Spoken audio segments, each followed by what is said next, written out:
Ayan. Ayan, magandang hapon, Luzon, Visayas at Mindanao. Magandang buhay sa mga nakasubaybay sa atin na mga mag-aaral.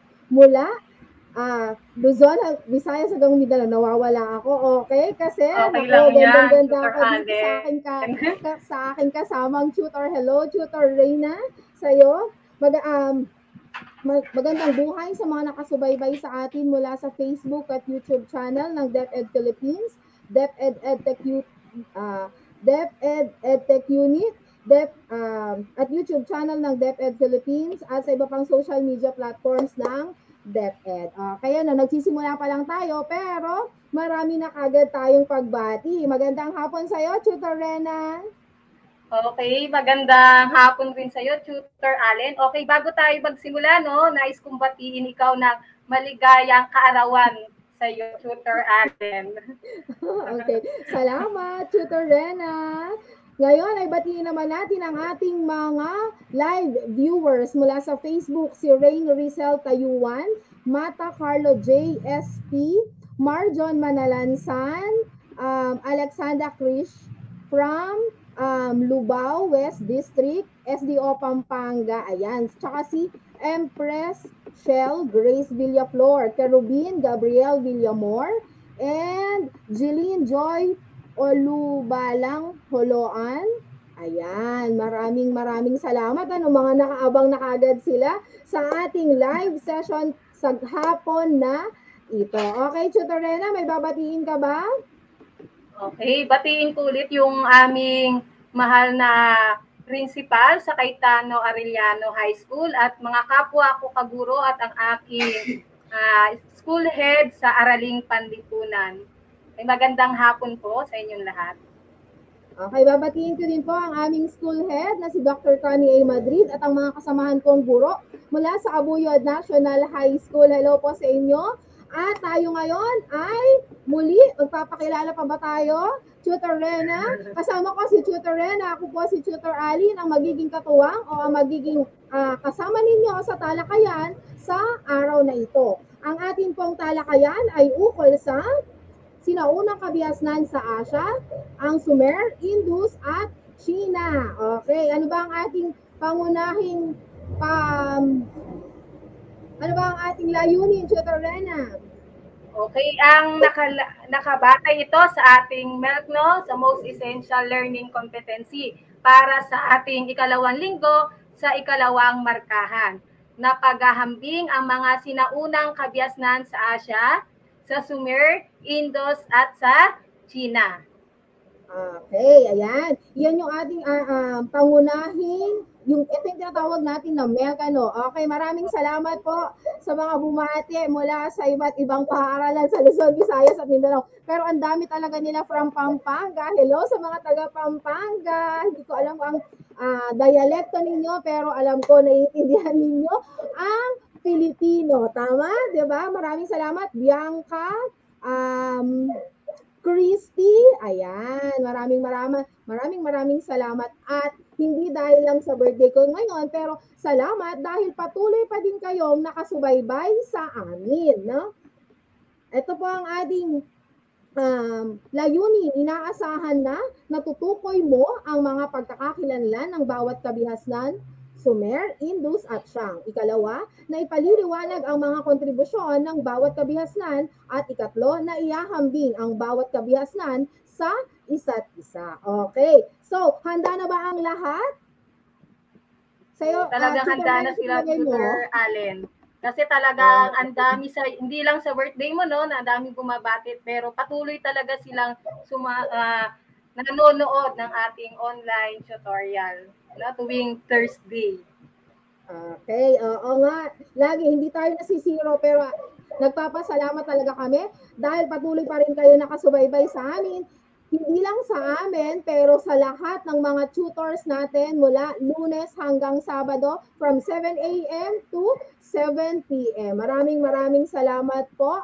At ang ating mga tagapanood ay mula sa Isabela, tapos dito marami nga from Cagayan, and then sa Pampanga. Ayan, handang-handa na sila, sabi ni Andrea, pati na rin si Samantha Blasi, ayan, si Queenie, si Christy, ayan, tsaka si Kerubin. Kung handa na sila, Tutor Rena, sino ba tayo para hindi maging handa? Okay, so Tutor Rena, take it away. Okay, pero bago tayo magsimula, no, meron tayong gawain para sa araw na ito. Okay, tatawagin natin kung anong susunod na pangyayari. Okay, panuto, ibigay ang susunod na pangyayari matapos mabasa ang sitwasyon. Okay, pipiliin nyo lang yung letra ng tamang sagot.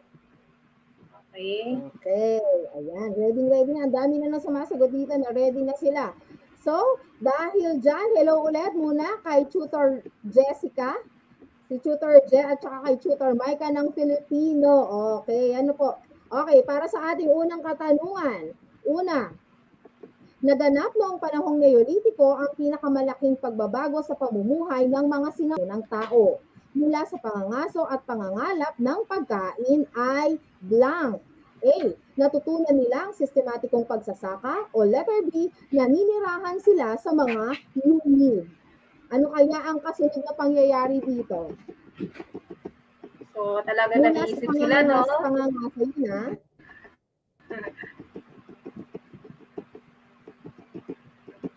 So, talagang Tutor Allen, may sumagot na Tutor Allen, napakabilis na talaga nila. Tama kaya yung sagot nila, Tutor Rena? Okay, So, karamihan titingnan natin, no? Ano kayang... Okay, letter B. Sige, check natin ha. Tama ba na letter B ang inyong kasagutan? Dahil ang kasagutan ay... Ayan, letter A.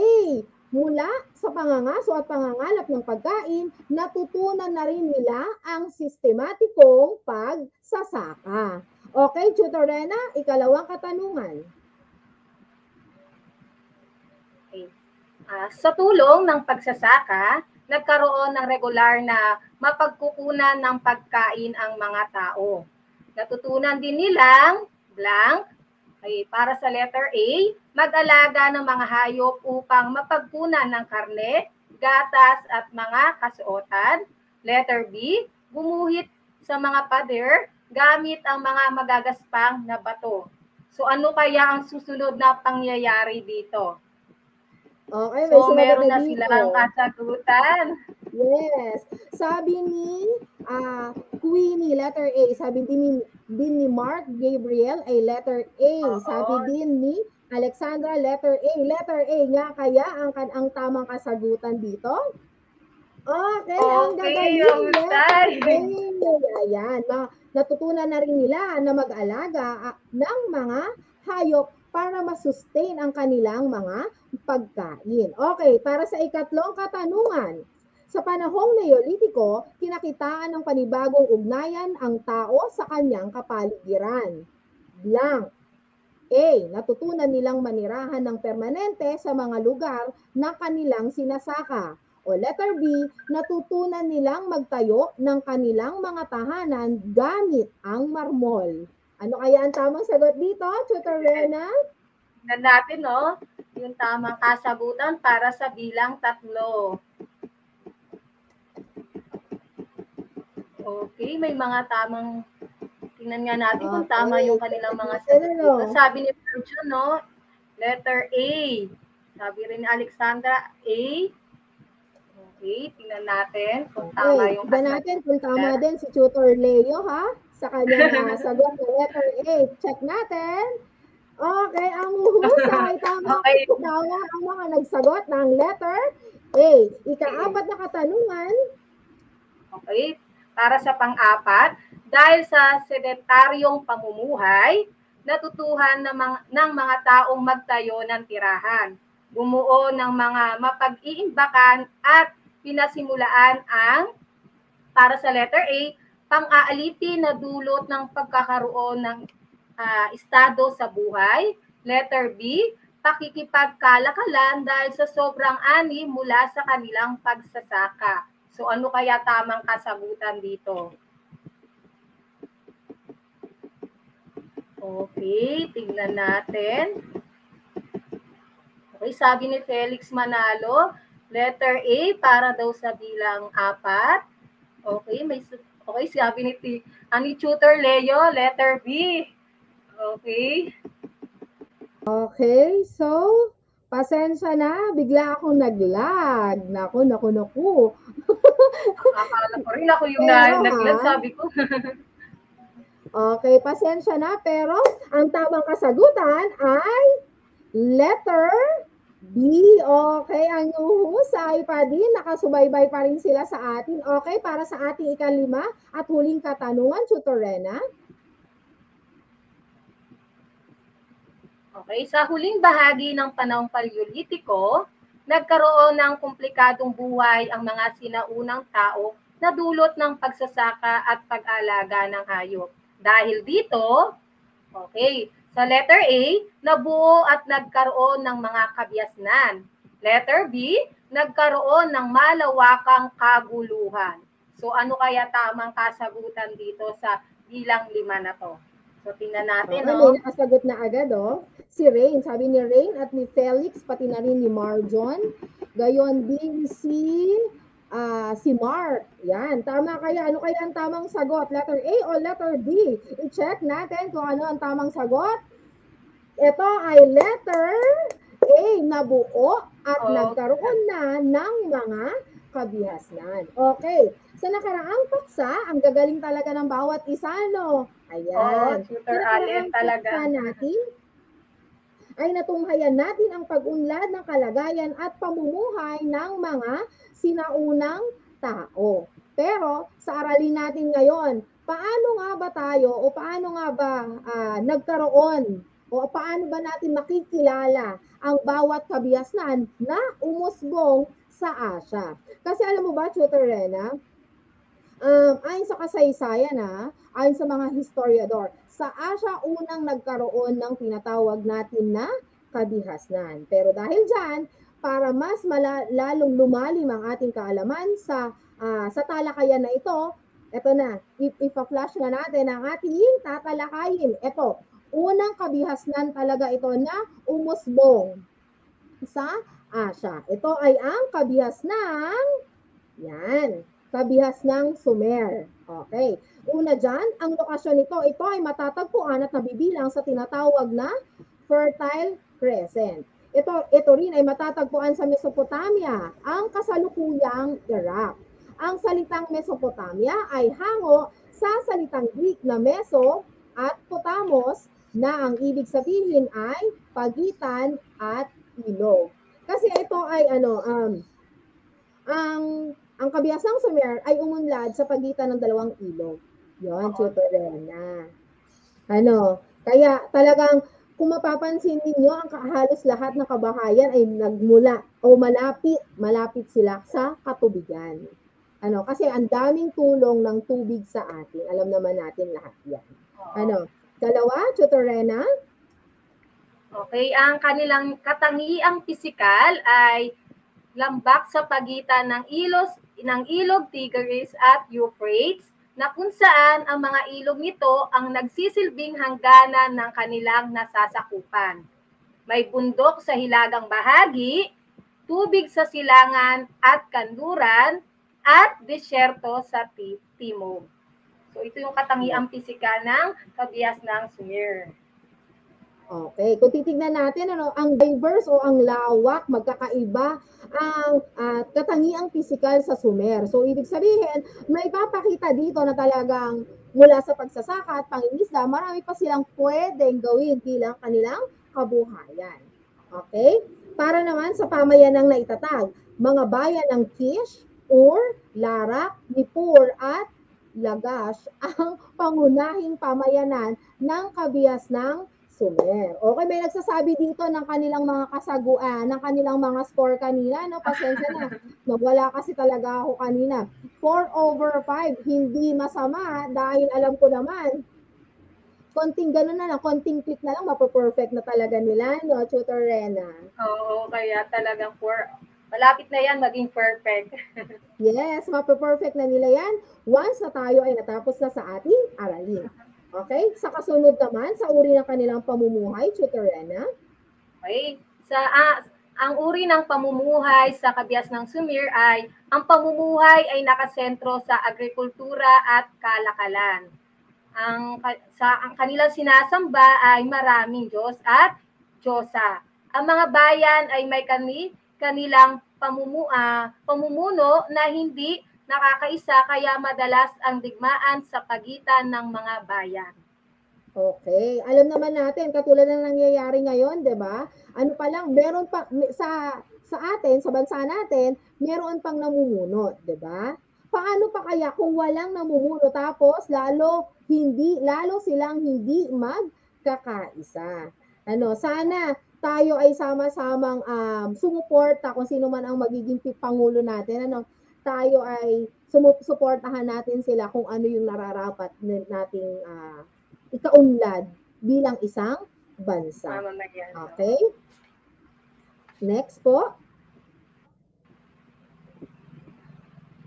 Okay. Sa sistema ng pagsulat, ang paraan ng kanilang pagsulat ay tinatawag na cuneiform, na isinusulat sa clay tablet gamit ang patulis sa tangkay ng damo. Ang salitang cuneiform ay galing sa Latin na salitang cuneus, na ang ibig sabihin ay sinsel, at forma na ang ibig sabihin ay hugis.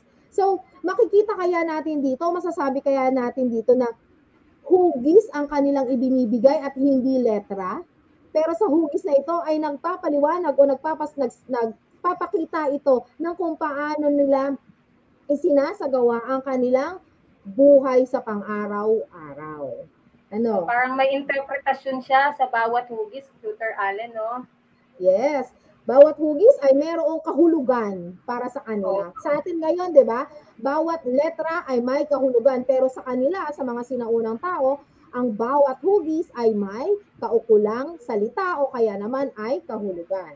Ano-ano nga ba, Tutor Rena, ang kanilang ambag sa kabihasnan? Ay, dumako naman tayo sa kanilang ambag at kontribusyon. Ang mga Sumerian ang sinasabing pinakaunang gumamit ng kariton na may gulong sa pagdadala ng mga kalakan nila sa ibang lugar. Okay. Paggamit ng potter's wheel sa paggawa ng banga o palayok. Paggamit ng araro sa pagtatanim. So talagang sa panahon pala ng kabias ng Sumer, meron na tayong kariton. Okay, sa kanila nagsimula yung paggamit pala ng kariton, no, Tutor Allen? Oo. Kasi Tutor Rena at sa mga tuties natin na nakasubaybay sa atin, ito ang mga paraan para mas mapadali nilang matransport o mailipat ang kanilang mga produkto mula sa kanilang lugar patungo sa iba pang lugar. Ganun sila, kung titignan natin, di ba, ang tatalino na kagad nila. Noon pa man ay matalino na talaga ang tao. Lalo na ngayon na mas lalo tayong pinauunlad ng panahon. Okay. Gumamit din sila ng tinatawag na potter's wheel para mas mapadali ang paglimok nila o paggawa nila ng palayok. Hindi na lamang sila yung simpleng maghuhukay pa o kaya naman ay magbibilot-bilot. Di ba mahirap yun? Kung nakita natin yung sa tagan-tagaktak yung pawis, no? Para makabuho. Oo. Yun, actually, parang feeling ko, yun talaga ang nagpapatibay sa isang palayok o kaya naman ay sa isang banga. Yung alat ng pawis. Okay. Ayan, tapos, gumamit din sila ng araro. Kaya, mapapansin natin na talagang nagkaroon na sila ng permanenteng paninirahan sa isang lugar kasi nakakapag-alaga na sila ng kanilang mga hayop para gamitin sa kanilang pagtatanim. Okay, pasok na pasok ba sa banga, Tutor Je? Ayan.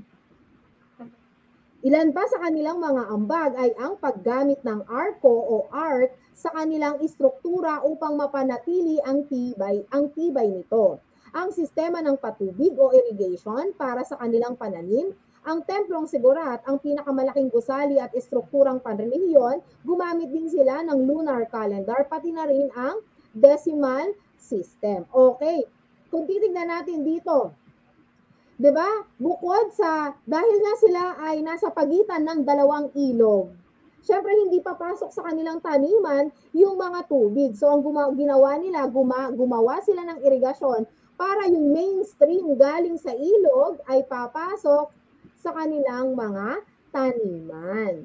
Plus, pinahalagahan din nila ang kanilang mga Diyos. Sumasamba sila sa maraming Diyos. Ibig sabihin nito, polytheismo. Oo, Yon. super. Yan. Tapos, gumagamit din sila ng lunar calendar. Ito kasi, para sa mga sinaunang tao, ang lunar calendar ay ito yung ginagamit nila na parang senyales kung kailan sila magtatanim o kaya naman ay kung kailan tama yung panahon para sa kanilang pagtatanim o sa kanilang pag-ani. Yun kasi 'di ba, kapag sinabi nating polytheismo, maraming Diyos, ang kanilang may araw, may Diyos ng araw, may Diyos ng tubig, may Diyos ng ulan. Ayun. Kaya Marami talaga silang ito, pinaniniwalaan, no, Tutor Allen. yes, marami silang pinaniniwalaan at sinasamba. Okay? Ngayon naman ay magtungo tayo sa ikalawang kabihasnan. Ito ang kabihas ng, ayan, Indus, Tutor Rena. Okay, dito na tayo, no, sa kabihas ng Indus. Okay, ang lokasyon nito ay matatagpuan sa timog na bahagi ng Asya. Okay, tinatawag din itong subcontinent of Asia.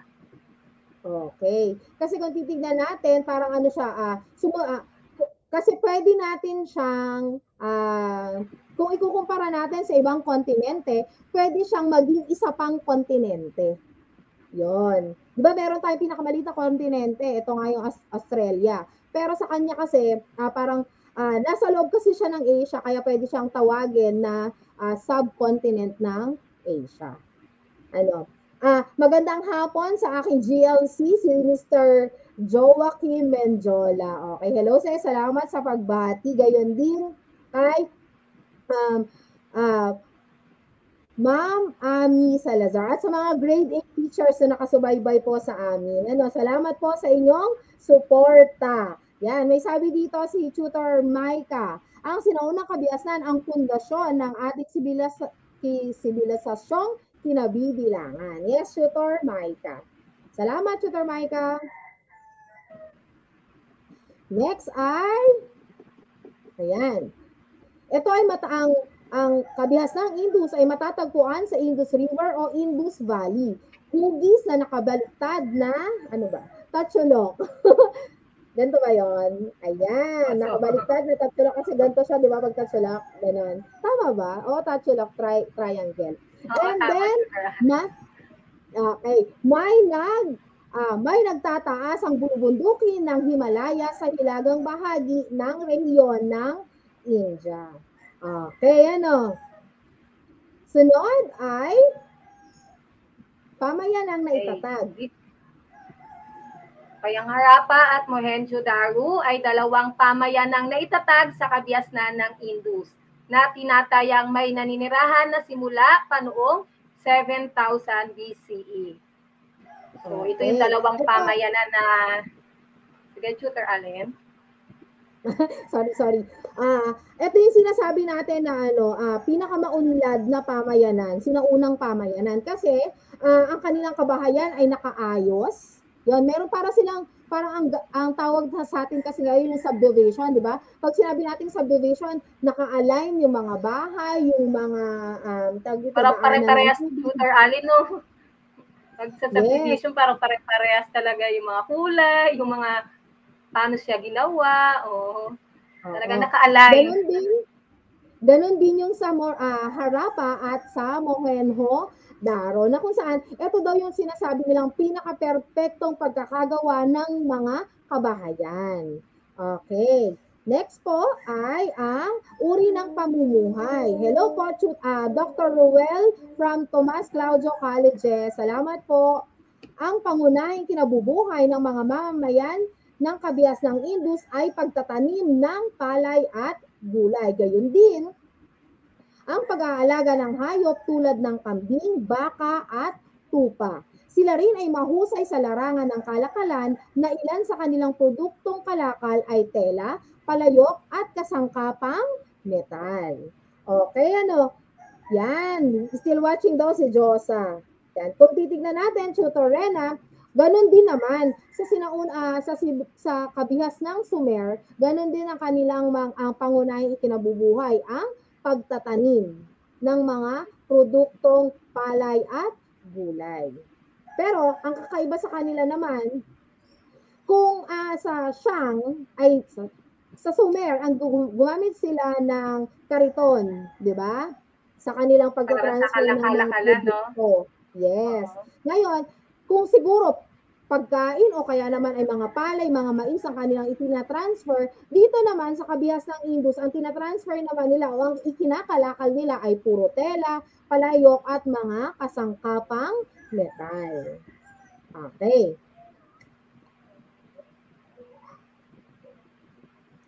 Okay, sa kabihas ng Indus pa rin tayo, ang kanilang sistema ng pagsulat, ayon sa mga eksperto, ang sinaunang mamamayan ng kabihas ng Indus ay sistema ng pagsulat at wika ng tinatawag na Harappa pictogram. Okay.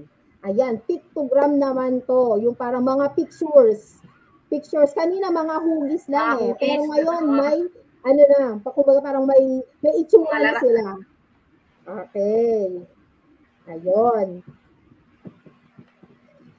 Okay, ilan sa kanilang mga ambag sa kabihasnan ay ang sistema ng patubig o irrigation, gayon din sistema ng pagsulat at pagtimbang at paghahabi ng tela at paggawa ng mga kasangkapang metal. Ayun. Yan, ilan lang yun sa kanilang mga kontribusyon ha, pero makikita natin na talagang maaaring pinaunlad nila kung ano yung natutunan nila sa kabihas ng Sumer.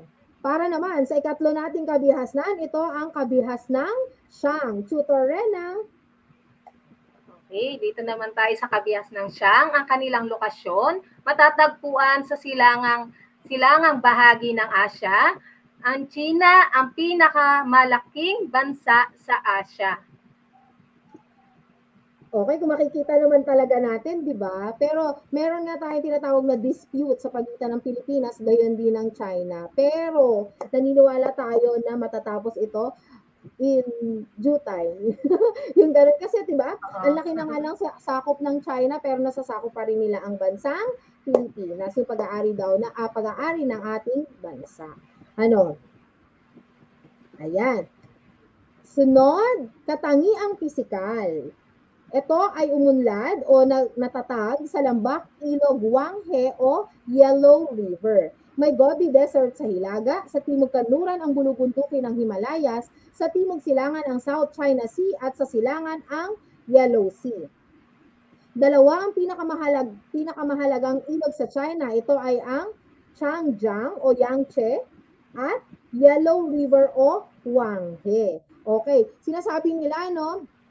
Isa din sa mga naging problema dito ha, sa kabihas ng Siang ay ang malawakang pagbaha. Yon. Kaya isa sa mga reason kung bakit nawala o parang nagkaroon ng bumagsak ang kanilang kabihasnan ay dahil sa malawakang pagbaha.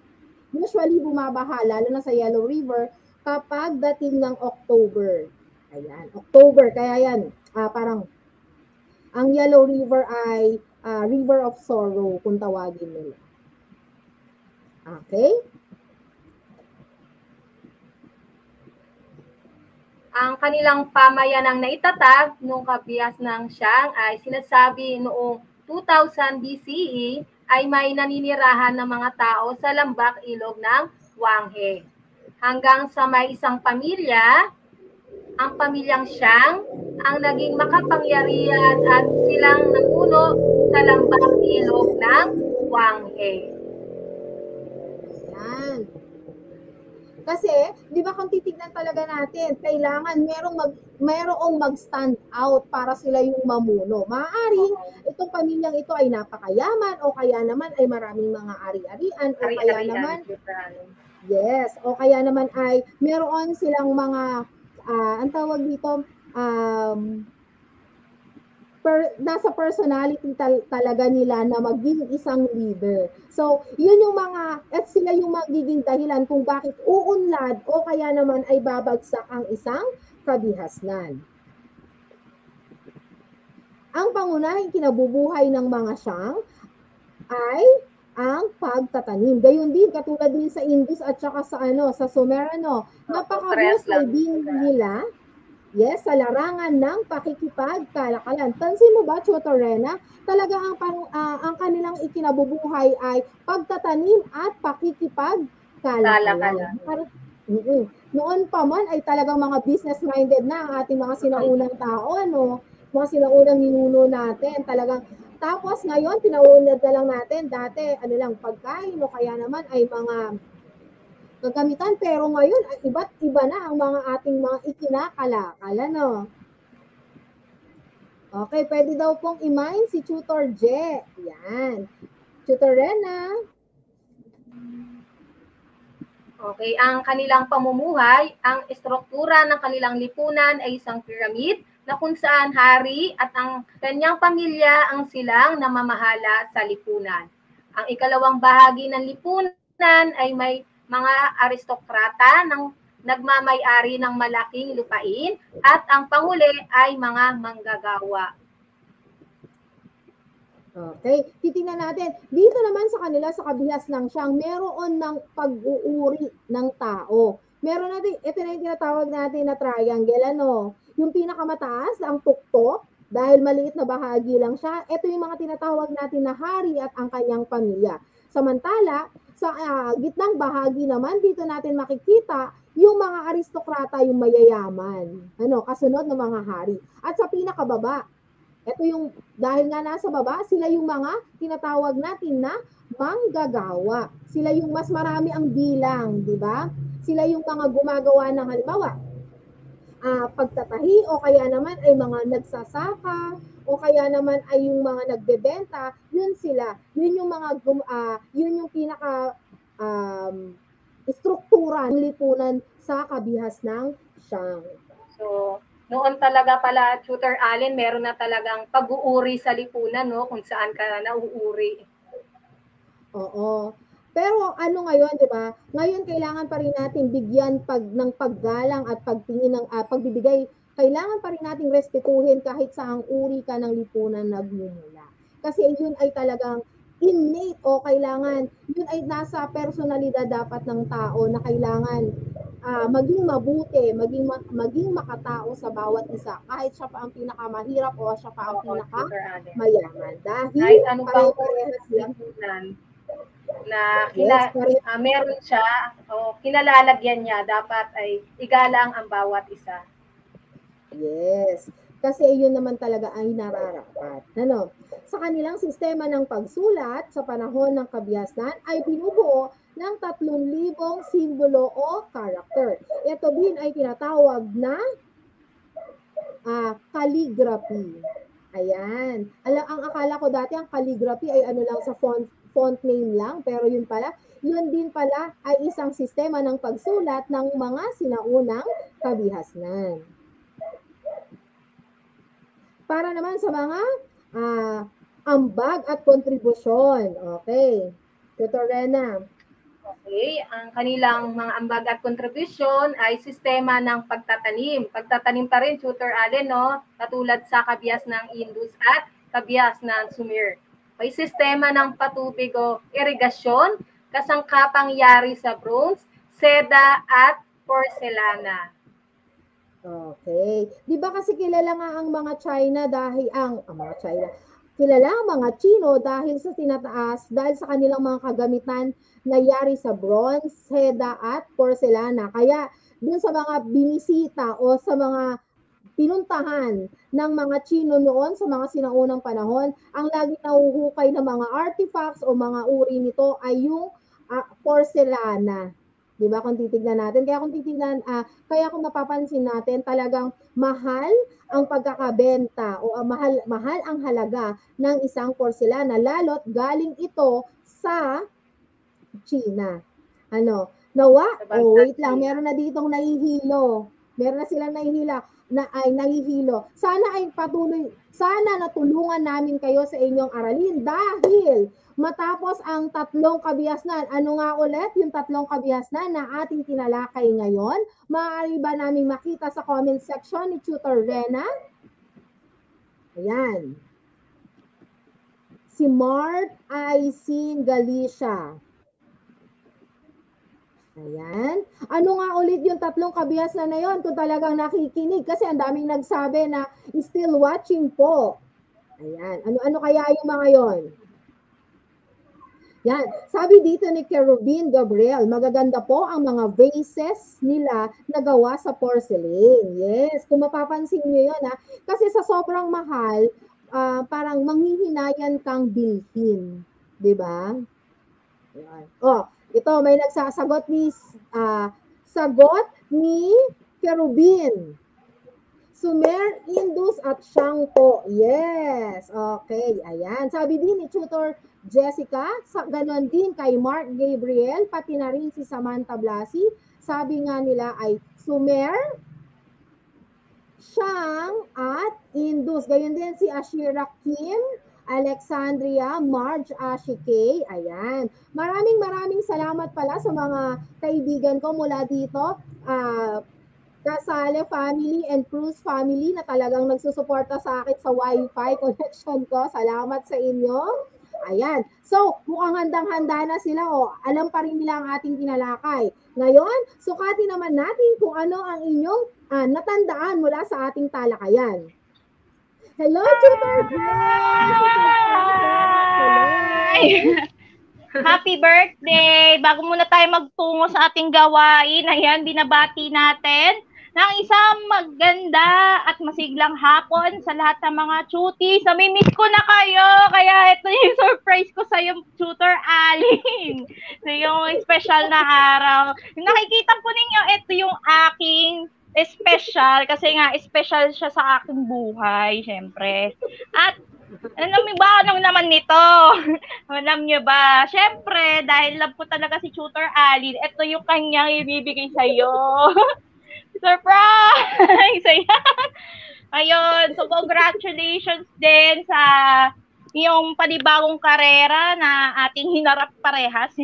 Siyempre, magkaka-batch po kami at siyempre magkaka-schoolmate din po kami sa parehas na paaralan po sa Abuyo National High School. And ang wini-wish ko sa'yo, kagaya ng kagandahan na iyong nakikita, kagandahan talaga. Siyempre, mas lalo pang gumanda, mag-flourish yung iyong career. Ngayon na makikita ka na sa TV very soon, kaya naabangan kita, Tutor Ali. Looking forward for that. Ayun. Okay, salamat Tutor Jessica sa iyong pa-surprise effect na pagpasok sa ating live stream ngayon. Kaya salamat po sa iyong suporta at sa walang sawa mo ring pagbibigay ng aral at gayon din ng pagkatuto sa ating mga cuties. Hello daw sa inyo. Hello daw sa iyo, sabi ng mga cuties natin. Maraming salamat sa iyo in advance, Tutor Jessica. Hindi ko pa man yan nakikita pero alam ko hindi mo ko pa man yan nakahawakan pero alam ko, we love you. Nakita mo na siya ngayon. Ayan. Napakita mo na siya ngayon. Pero ngayon, ituloy na natin ang ating pagsubok. Ngayon, So, una, basahin at unawain ang bawat pangungusap. Salamat, Tutor Je. Piliin ang letra ng tamang sagot. Okay? Ano ba ang unang katanungan, Tutor Rena? Okay, number 1. Alin sa mga sumusunod ang itinuturing na pinakamatanda at pinakaunang kabiasnan sa daigdig? Letter A, Indus. B, Shang. C, Jericho. D, Sumer. Okay. Okay, tignan natin. Mga cuties. Yes, ang kanilang mga kasagutan. Maraming pong salamat sa mga patuloy na bumabati sa akin. Nakaka-overwhelm talaga po. Nakaka-surprise ang pagpasok ni Tutor Jeff. Pero tutuloy pa rin tayo. Ang tamang sagot, sabi ni Rain, ay letter D. Sabi din ni Marjon. Sabi din ni Renz. Check natin kung tama ang iyong kasagutan. Okay, very good. Wow, ang galing talaga. Daming mga keyboard warriors dyan. Lalo na yung mga regular natin na mga cuties. Oo, ang dami nila. Salamat sa inyo. Ikalawang katanungan. Alin sa mga sumusunod na sistema ng pagsulat ang nalinang sa kabihas ng Indus? A. Calligraphy. B. Cuneiform. C. Pictogram. O letter D. Estero. Yan, huwag niyo kakalimutan lagyan ng numero, mga anak. Ayan, madami na din kasing nagsidagsa ang mga sagot. Ayun. Okay. Ayan, mga hindi pa naglalagay ng number. Yes. Pero Iba-iba alam mo ng ba, mga Tutor sagot Jess, nila. siguro na-miss ka din nila kasi ang daming nag-hi sa'yo, ha, in fairness. Okay, the right answer. Meron ulit ako nakita dito na teacher natin, teacher mula sa ating paaralan, si Teacher Ami. Okay, ang tamang kasagutan ay letter, ano ba? Letter C. Ito Letter ay C. pictogram. Okay. Ikatlong Very katanungan, Tutor good. Rena. Okay, pangatlong katanungan. Ang mga sumusunod ay mga pangunahing ikinabubuhay ng mga sinaunang kabiasnan maliban sa A. Pagluluto, B. Pagsasaka, C. Pagtatanim, and letter D. Pangangalakan. So ano kaya ang Yes. tamang kasagutan dito? Number 3 na po tayo. Ayan, number Yes. 3. Huwag kakalimutan lagyan ng number. Okay, lagyan lagi ng number. Para di po Maliban, malito ang ha? mga taga-basa. Ayan na. Yes, maliban. May nakakuha na ng tamang sagot. Si Ashira.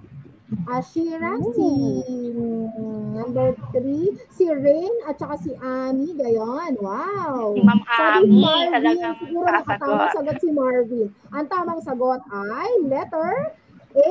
Very good talaga. Yay! Talaga ang mga tutis. Ayan, ika-apat Ayan, may na mga gising katanungan. pa. Ito ang itunuturing na pinakamahalagang kontribusyon ng Sumerian sa kabihas ng pandaigdigan. A. Mga seda at porselana. Letter B. Sistema ng pagsulat o cuneiform. Letter C. Paggamit ng decimal system. O letter D. Pagtuklas ng pottery wheel. Ano kaya ang tamang sagot? Pinakamahalagang kontribusyon ng Sumer. Pinakamahalaga. So, meron na dito. Dami din sabi iba-iba ni mga Ray, sagot letter B. dito, ha?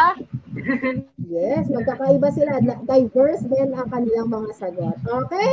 Pero ang tamang sagot ay letter D. Letter D. Yan, Ayan, pagtuklas pagtuklas ng na- pottery wheel. Yes. Ito nakakamiss na ginagawa ko, pagpapattery. Ayan, ito yung Okay. nauuso sa ating paaralan. Yes. Oo, sa susunod, bumisita tayo sa mga probinsya, lalo na sa may bandang Sagada, sa Norte, yan, sa Luzon, at Northern Luzon, yan. At para sa ating kahuling katanungan, Tutor Rena, Okay, sa panghuling bilang natin, alin sa mga sumusunod na kabiasnan ang umusbong sa Lambak Ilog Wanghe o Yellow River? Okay, letter A, Indus, B, Siang, C, Jericho, D, Sumer. So type na po ng ano kaya ang tamang sagot? May nakasagot na si Elmer Dolente Cabang. Ang tamang sagot ay gayon din. may nagpaparinig si Tutor Maika. Hi daw. Gusto mo ba yun, Tutor Maika at Tutor Je? Okay, the right answer is... Okay, very good. Ito nga ay ang Shanghai. Okay. Shanghai, ang paboritong ulam ni Arlene at ni Tutor Alin pa. Alam niyo yan. Okay. So with that, nawa ay natulungan namin kayo sa inyong aralin sa araw na ito. Nawa din, marami kayong natutunan bukod sa aming pag-ngiti at pagpapasaya lagi sa inyo at sa inyong sa amin din mga pagbati sa inyo. Mayroon po kaming ipa-plug. Ito po. Yan, maraming salamat sa bawat isa na patuloy na kasuporta at na sumusubaybay sa linggo-linggo naming pagla-live para po ay matulungan namin kayo sa inyong aralin. Yan, maraming pong salamat sa inyong lahat. Okay? Muli po, yan. Kami ang mga web-based tutors tuwing ng Aralin Panlipunan A at